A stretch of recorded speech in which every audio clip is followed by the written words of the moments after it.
তৃণমূলের নেতা যদি ধমকায় চমকায় তার নাম আর বাপের নাম পাঠিয়ে বাবাকে দিয়ে দেবেন, একেবারে ঘুঘুর বান ছুটিয়ে ছেড়ে দেব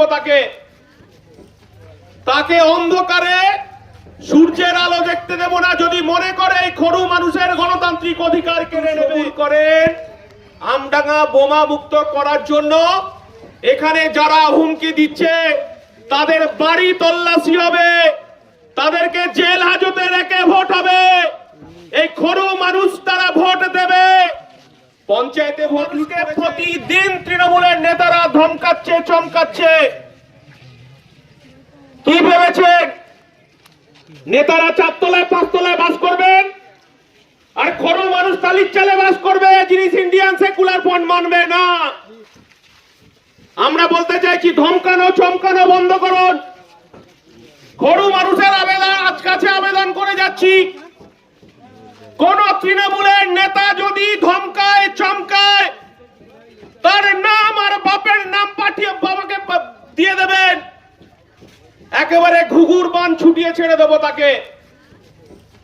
তাকে অন্ধকারে সূর্যের আলো দেখতে দেব না। যদি মনে করে এই খরু মানুষের গণতান্ত্রিক অধিকার কেড়ে নেবে। আমার আইএসএফ এর নেতাদেরকে ধমকানো চমকানো হচ্ছে, আমার কর্মীদেরকে ধমকানো চমকানো হচ্ছে। ভোটের দিন দেখে নেব, ভোটের পরে দেখে নেব। আমরা বলতে চাইছি একটু সবুর করেন।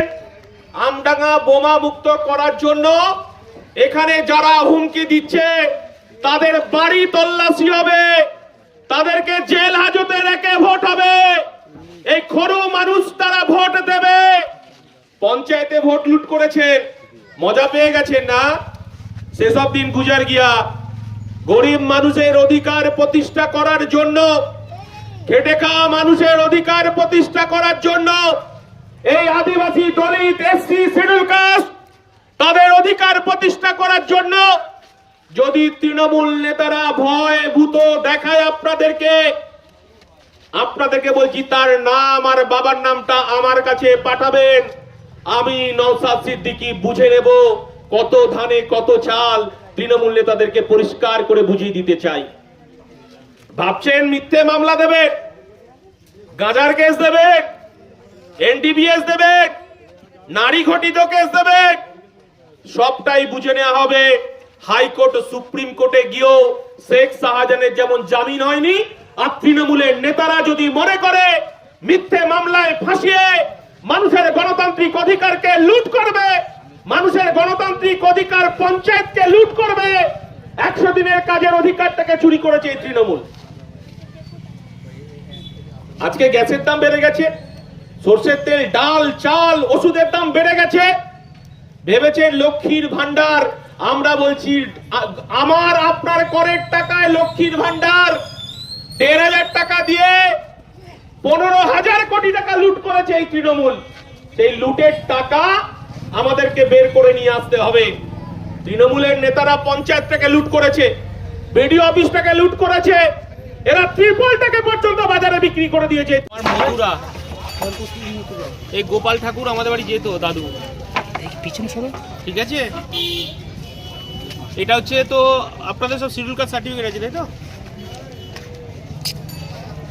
আমাকে নির্দ্বিধায় ভোট দেবেন বাড়ির ছেলে মনে করে, ঠিক আছে?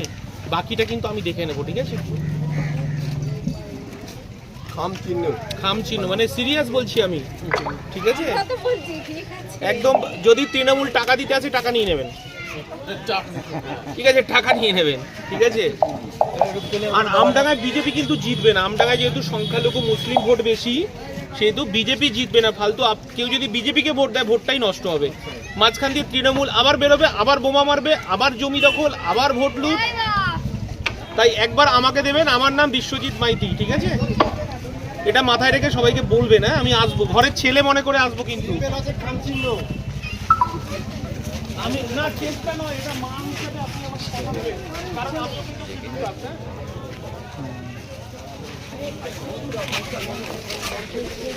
সন্তোষপুর বলো ডাইরেক্ট খাম চিহ্ন দিদি বিশ্বজিৎ। আমি সন্তোষপুর বললে কি গোপাল ঠাকুরের বাড়ি, এইটা গোপাল ঠাকুরের বাড়ি, এইটা করুণাময়ী মন্দির কোনটা? আচ্ছা আচ্ছা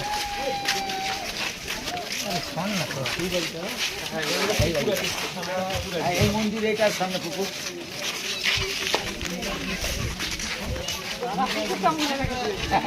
জানি তো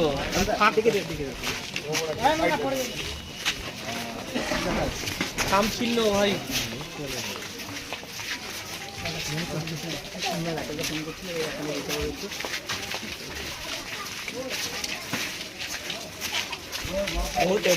চলো আচ্ছা আমার নাম বিশ্বজিৎ মাইতি, আমি খাম চিহ্নে দাঁড়িয়েছি, ঠিক আছে? এবারে খামে ভোটটা দিতে হবে কিন্তু, হ্যাঁ? আমিও কিন্তু শিডিউল কাস্ট, হ্যাঁ, অতএব আমাকে ভোটটা কিন্তু দেবেন। তৃণমূল টাকা দিলে রাত্রিবেলা নিয়ে নেবেন, লুটের পয়সা, ঠিক আছে? আমি নিজের ঘরের ছেলের মতো করে যখন ডাকবেন তখন আসবো, কিন্তু আমিও শিডিউল কাস্ট ঘরের ছেলে, ঠিক আছে? মাথায় রাখবেন একটু, হ্যাঁ?